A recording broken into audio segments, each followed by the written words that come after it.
పండగైనా పబ్బమైనా మన ఇళ్ల ముందు రంగురంగులు ముగ్గులు వేసుకోవడం మన సాంప్రదాయం. అది కేవలం ఒక అలంకారం కాదు, మన సంస్కృతికి మన సంతోషానికి ఒక అందమైన చిహ్నం. కానీ ఆ అందాన్ని చూసి ఓర్వలేని కొందరు దాన్ని నాశనం చేయడంలోనే ఆనందాన్ని వెతుక్కుంటున్నారు. ఈ వీడియోలో మీరు చూస్తున్న దృశ్యాలు మనసును కలిచివేస్తాయి. కొందరు కావాలనే బైకులతో మన ఇంటి ముందున్న ముగ్గులను తొక్కించేస్తూ వెళ్తున్నారు. వాళ్ళ ముఖాల్లో ఎలాంటి పశ్చాత్తాపం లేదు, పైగా ఒక రకమైన పైశాచిక ఆనందం కనిపిస్తుంది. పెద్దవాళ్ళు ఇలా చేస్తున్నారంటే వాళ్ళ ఆలోచన విధానం అలా తయారైందని అనుకో.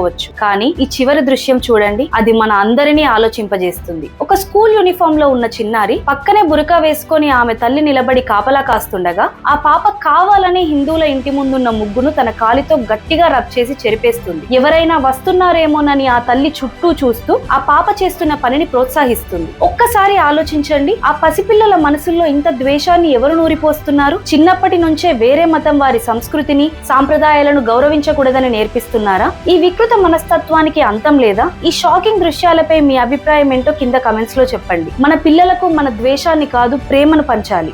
ఈ నీచమైన చర్యను మీరు కూడా ఖండిస్తే ఈ వీడియోను అందరికీ షేర్ చేయండి. జై హింద్.